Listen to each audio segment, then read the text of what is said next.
Hello everyone, welcome back. Here with War and Peace, the 1800 Marengo scenario. So I want to do turn 1 and maybe 2 in this video. We'll see depending on how long certain things take. But I did make one change that to the board presentation that I didn't have in the intro video, which is, as much as I like the leader display things, I think it keeps the game looking clean. For the sake of the video, I have put the various unit strength counters and such under their leaders, so it's a little more obvious, or at least somewhat more obvious of the kind of strength that each side has, or each leader has under them, sort of. I mean, obviously you can't see the numbers immediately, but at least you see a bigger stack, it's a larger army. So that's something I did just for presentation purposes, to make it a little more clear. But before I dive right into the turn, I want to talk kind of a little bit here about the strategic intricacies of this situation, because there's a lot of interesting things going on about how to do what with which player. France is a little they have some decisions to make, but they're not as intricate as Austria, I would say. At least for the initial, what needs to happen here.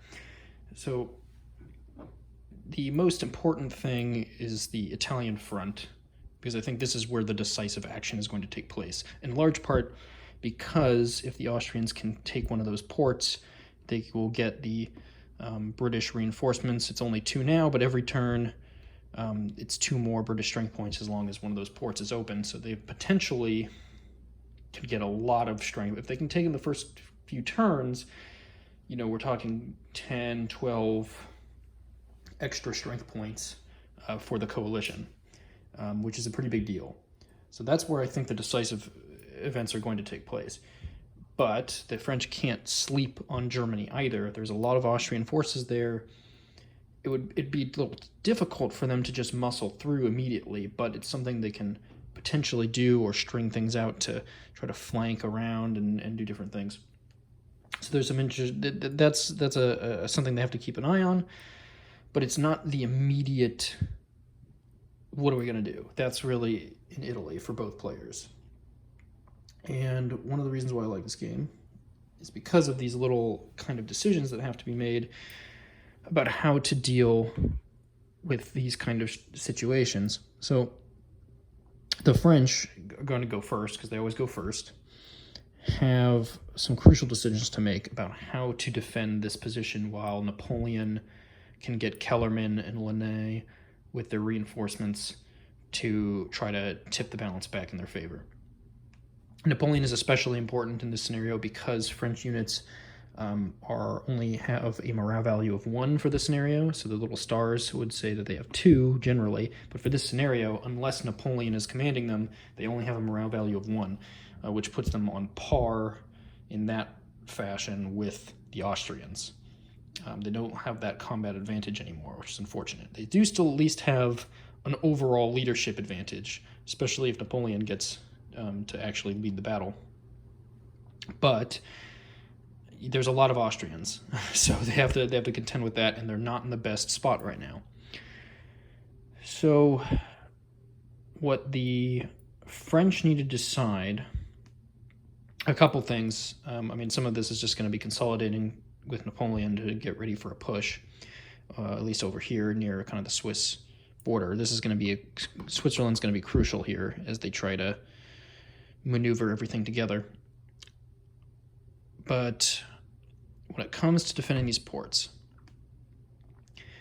they could attempt to throw Soult and maybe in this leader in front and try to slow down. Thankfully, these rivers mean there's only a few crossing points, at least that they can take advantage of.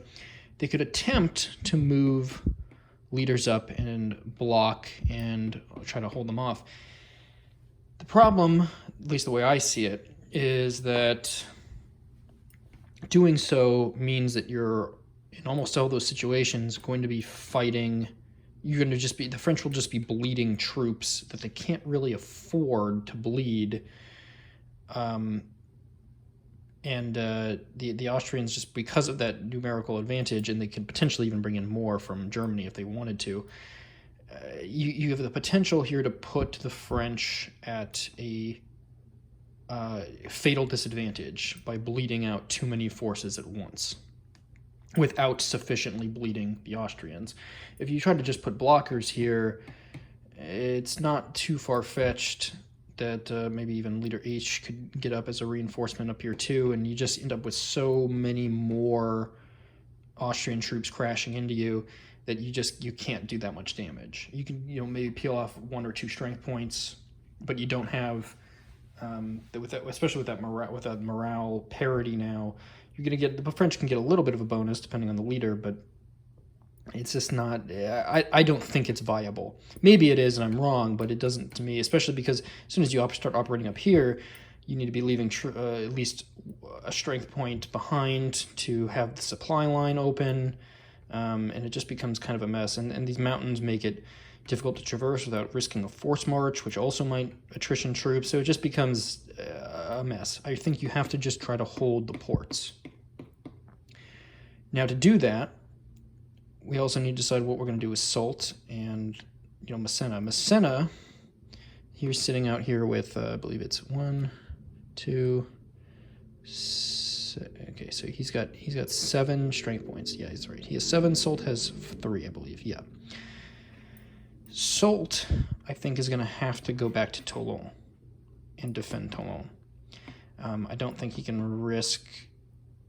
I mean, he could still sit here, kind of like as a blocker, like I was talking about. But that's once again, you're just going to end up taking a lot of extra casualties. Now there is a possibility that the Austrians could force march towards Toulon and try to overwhelm Toulon rather than try to do Genoa, because it's going to have more soldiers. But I don't know. It just feel the more I look at it, the more I feel like he's going to have to open a supply line, and then you have this Leader I here is going to make it very difficult to maintain an adequate supply line. It's just I think trying to stretch out all of those forces to try to get a run up on Toulon, you're pretty much going to have to risk an assault, and you're not going to have great odds. Because there's no reason why Soult, if he's in Toulon, wouldn't just go to the fortress. And that's just going to delay a lot, most likely, by trying to siege it out and allow Napoleon to come in from behind and really do a lot of damage. So I really think Genoa is the only viable target for the Austrians, and they need to try to concentrate against it. And Massena can most likely still retreat into the fortress, and with the amount of forces he has, the Austrians aren't going to be able to do better than a 1 versus 1, and they're going to be at a disadvantage on the die roll because of Massena's leadership value. So it seems like the siege is just what's going to have to happen. Siege of Genoa. And then that brings into question what we do with Leader H, which is probably move closer towards the center to try to provide some blockers here against Napoleon, who's going to be coming in. It's just, see, there's a lot going on here, and this is why I like this game and analyzing the situation. So anyway, there's more I could say, but I'd like to move on to the actual game here part. And as Ulysses S. Grant had once put it, indecision is worse than a bad decision. So I'm just going to advance up. We're going to do the French turn. I'll kind of come in after I move those guys around. I don't think there's going to be any battles on the French segment, so we'll just go right to the coalition movement. If there's a battle with the coalition, maybe in Germany, not sure exactly what to do yet there, then maybe I'll come back and cut to that. Otherwise, if it's just going to be sieges, we'll return for after all that maneuver is done, and maybe for the die roll in a siege or see how it goes. So see you in a second. Well, for you it's a second. All right, so maneuvers have been done on both sides here of movement phase. We've had Napoleon is consolidated near Lyon. Linnaeus stayed put for now. Leader I moved slightly. It's kind of a somewhat blocking position.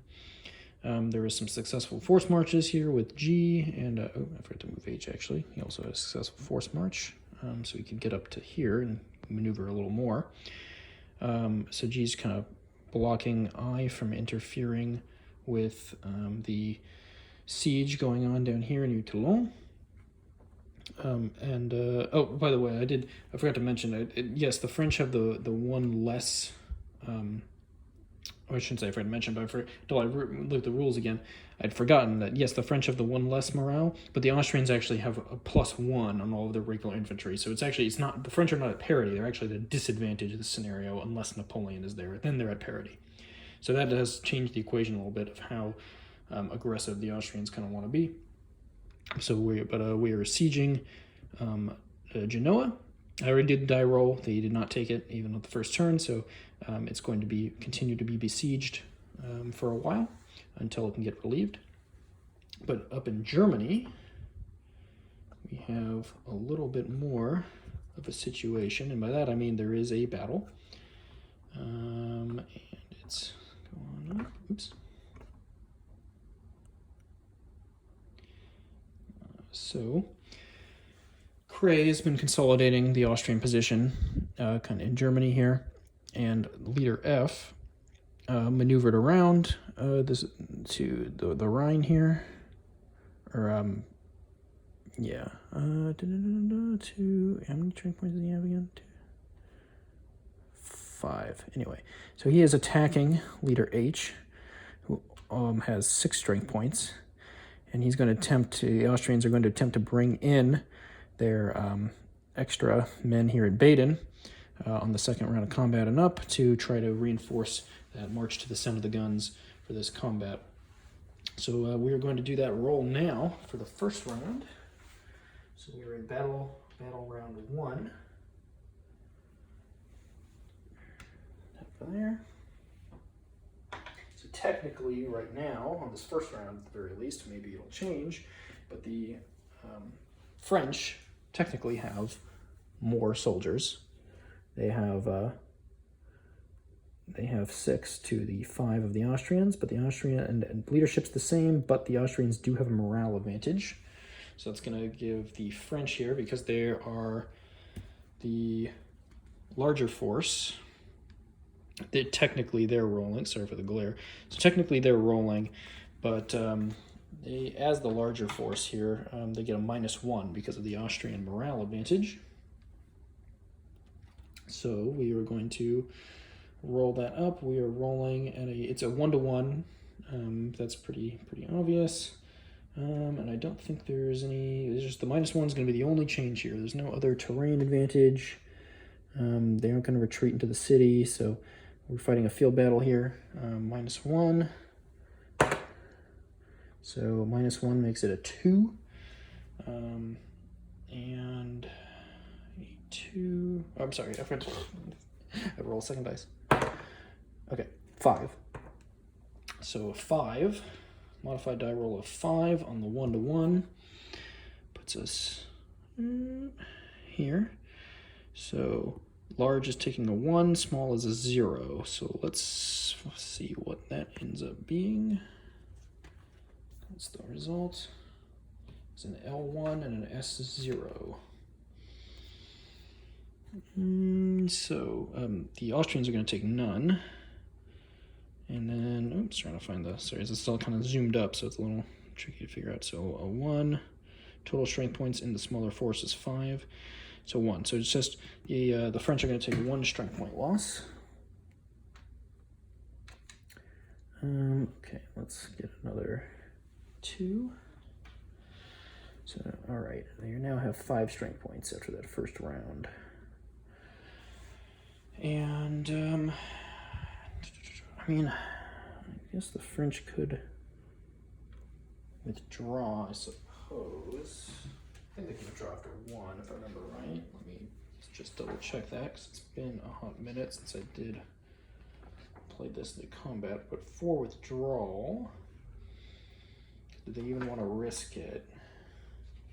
Really?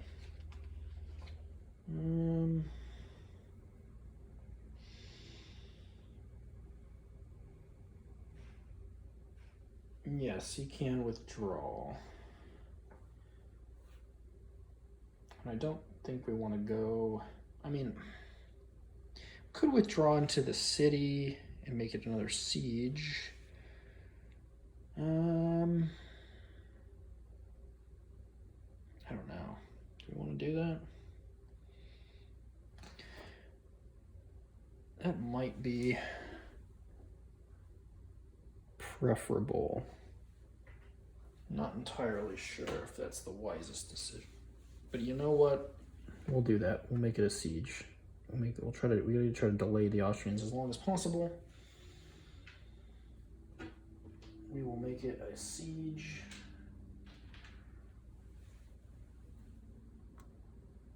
I just definitely can't try to assault this. All right, so the Austrians gonna roll. They need a 1. They don't get it. That was a 5 off camera, but it was a 5. So no fall at the city yet. So now Strasbourg is under siege from by the Austrians, and that will pretty much be the end of combat. And with that, it's going to likely be the end of the turn.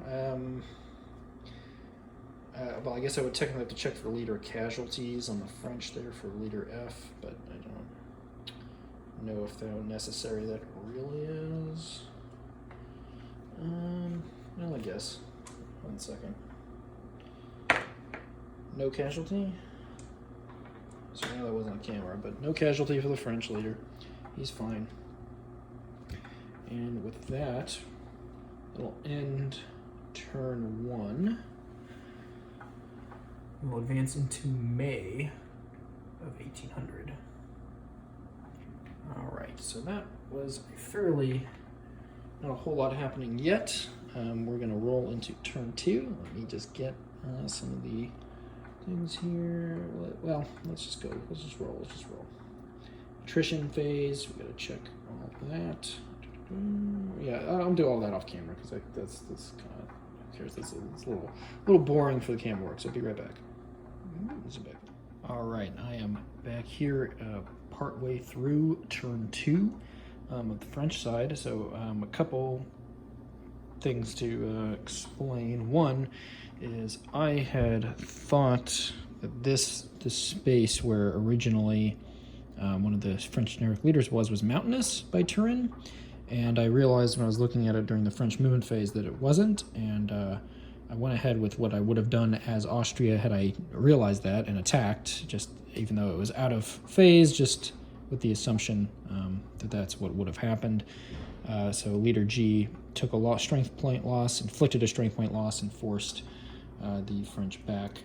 Not that it matters too much, but did do something there. Anyway, we got where was I going to say? Oh yes, also attrition rolls. Moreau up in Germany lost a strength point, and so did Massena in Genoa. Lost a strength point as well. It's a shame. He wouldn't have if he wasn't under siege, but too bad. So that happened there. Of course, Napoleon has advanced up, regrouped. Launay advanced up as well, getting ready to hit leader G here pretty hard. But that's all well and good for the French. And then the French had 2 infantry reinforcements at Dijon at the start, which I'd forgotten that's where they show up. So I detached leader F by himself and ran up to join them so he can bring those 2 reinforcements into the fight at some point here. See exactly where I decide I want to go with him. I might end up sending him and Launay up north to do something to harass this Austrian flank, but I haven't decided fully yet. And it's also going to depend partially on what the Austrians do now with this situation. But we got 1 battle to resolve, which is really just going to be probably pretty easy. It's just going to be Napoleon crashing into leader G, trying to bring in Launay on turn 2, if it even lasts that long. So this one's going to be pretty simple. Napoleon's giving a +3, and because these are troops under Napoleon, they have their normal morale value of 2, so there's not going to be any change over there. That's a parallel morale bonus with a parity morale with the Austrians. Not parallel, doesn't make any sense.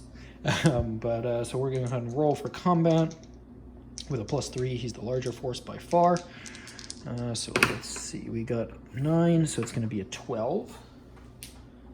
And 12 on there is going to result, oh, I guess the ratio here. So it's 3, I believe 3, yeah, 3 strength points with the Austrians versus, oh gosh, hold on. Oh my god, some of these are just leaders. 8, 9, so 3 to 1. 3 to 1. Odds table. Which, well, caps at 2 to 1, but 2 to 1, rolling a 12, 10 plus. So that's going to be a L1 and a D3 on the small. If we go to the combat losses chart, total strength points small force is 3. So that's going to be everything is losing 1, but it's still a demoralization of 3, which is going to force the Austrians to call it quits before anything else happens. So everybody's losing 1. We'll just remove this one here, and G, we'll remove that one there. And he is forced to retreat.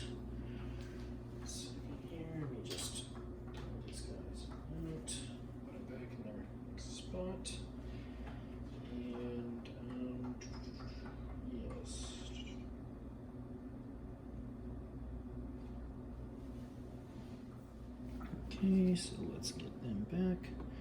Retreat back to Milan.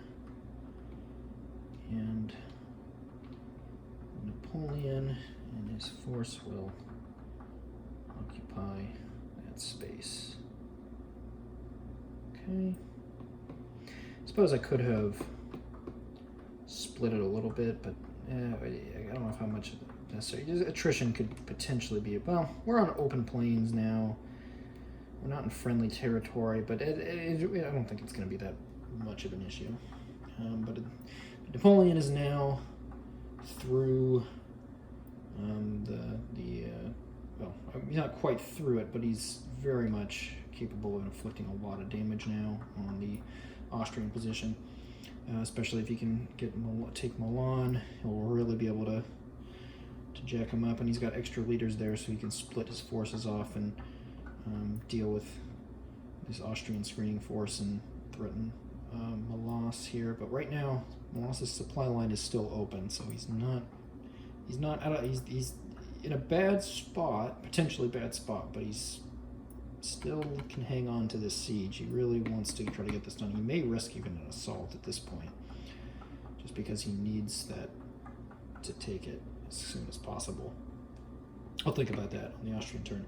That was the only battle we had to do, or was it? Oh no, I'm sorry, I forgot. I intended to do this, and I thought about doing it, and I just forgot to move things around. But I was going to move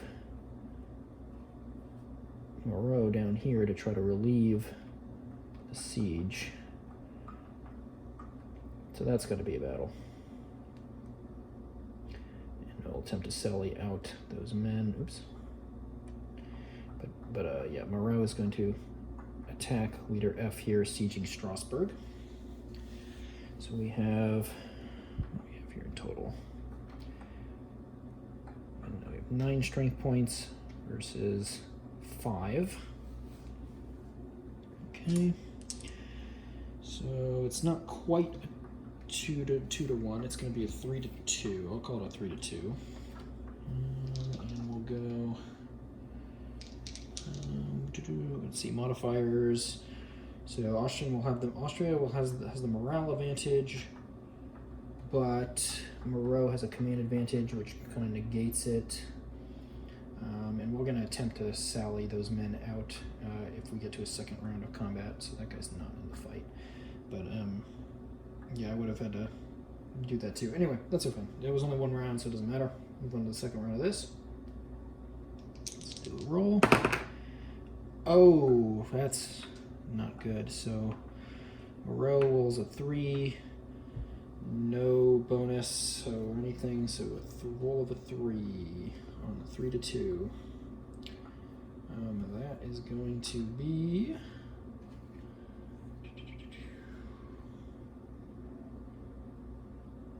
3 on the, so that is going to be here. So we're going to get a large D1 and a small 1. Okay, smaller force of 5. So they're both taking 1 loss, but it's going to sap morale of Moreau down by 1, and they only have 1 morale. So that is going to end up forcing a retreat before they can even get 1 more round of combat. Well, that is a shame. Oops. Alright, well, that's just the way it goes. Austrians are still in that siege. Could not be broken. Couldn't even get to a second round of combat with Moreau. Oh well. Guess that's how it happens.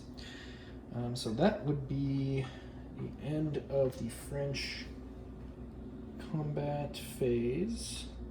I don't think there's anything else that's going to be off there. Well, I do have to roll. Okay, we do have to roll leader casualties for everything. So I guess first let's roll for G. Fine. And Napoleon. He's fine. Well, I gotta roll for everybody. Kellerman. Fine. I. Fine. That's it. Okay. Anything that takes a loss, you gotta roll. And then Moreau, he didn't have any extra leaders with him, right? No. So Moreau. Fine. Leader F. Fine. Okay. No leader casualties anywhere. And then we can move on to we don't do siege checks, going to be in the Austrian turn. So we move on to coalition. Okay, so I'm going to do all the attrition checks, and then we'll do reinforcements, movements, etc. I'm going to do all that off camera, and I'll get back to you when it's time for probably a couple siege rolls, and I don't know, we'll see if anything else is going to be happening. Okay, so Austrian movement and attrition and all that's been done. Cray moved his men down from Würzburg over here to Stuttgart, as he's going to be getting ready to try to probably deal with either a southern thrust down here or potentially fight Moreau up here. We're going to roll for the siege soon, but first, Melas has decided that he needs to just go for it. So he's going to conduct an assault on the 6 strength points here, which are going to be considered 8 of Massena, which are going to be considered 12 for the sake of the attack. So he's going to be fighting at a 1-to-1, or rather, well, he's the large one. Yeah, so yes, so he's fighting at a 1-to-1. He can't do any better than that. With his 9, he's gonna have to try to go for it, and I don't think there's really much else to really talk about other than gonna have to kind of see how this goes. So let's do a roll. Well, at least he rolled really well. Rolls an 11. Now, he's got a morale advantage of 1, but Massena has a leadership advantage of 1, so that negates it. So it's just going to be a raw 11 on the 1-to-1. Is going to end up with, because I'm pretty sure, I don't think it can go, because it can't go lower than 1-to-1, so I'm pretty sure that's what it has to be, which ends up with a L1 and a D2, which is, I think, going to be the result exactly that he wanted. So L1, excuse me, L1, total strength of small versus 6. So L1, we're going to take 1 strength point. He's going to take 3, but it's going to be a D2, which is going to demoralize them, and that's going to eliminate the whole stack. So the whole stack of French units is going to be eliminated. Melas is going to take Melis. I don't know how you actually say it. I don't know actually how you say that name. So he's going to be reduced by 1 strength point. He is now going to occupy Genoa, which is going to bring the British onto the field as well. So now this is going to be a bit hairy for the French. Massena, 1 second, let me do a quick lookup on how, if he's just eliminated or if he's treated as wounded or how it works for siege, because I don't remember. Okay, I'm looking through the both ends of the rule book, and well, I should say the leader casualties, the siege assault, and I'm not seeing it, the exact rule for it. I'm going to treat it as a roll, as if Massena had his leader casualty roll, and now we'll have to see what happened to him. So a 6 would be death. So we're going to treat this as Massena has been killed, and he cannot come back. That may not be correct rules-wise, I'm not 100% certain, but either way, Genoa is now open. The British are going to start coming in. Napoleon's going to have a serious fight on his hands. Let's do a quick roll here for the siege up in Strasbourg. So if they get a 1, no. Okay, so no roll, no 1 roll there. It is now on turn 2 of being besieged. Okay. All right. So that will conclude turn 2, I believe. That's blah, blah, blah. Yep. So that's going to be the end of turn 2. So I'm going to mash turn 1 and 2 together for one video. This is a pretty interesting situation here. Now the Austrian's going to have to probably, I think Melas is going to want to double back, try to, I should say leader H, what turns out to probably have been the wrong move, had fled back to Vienna to grab what's going to end up being 6 points of reinforcements by the next turn to start force marching down to group up, because we were thinking we're going to have to get a larger force to deal with Napoleon. But now it looks like he would have probably been better to move forward and presented more forces that could potentially act on a battle here with Melas. So that ended up being a bad move. But that's all right. These things happen. We'll see what Napoleon can do here. Probably, I mean, he can still batter down the Austrians pretty easily near Milan and start trying to deal with them, but he really needs to find a way to break through and get to Genoa, ideally with Salute adding reinforcements, but I'm not sure how it's going to work out. So he's got a lot on his plate to try to deal with this. At least he could get some reinforcements potentially here from leader F. He might march down to Lyon to pick up more reinforcements there.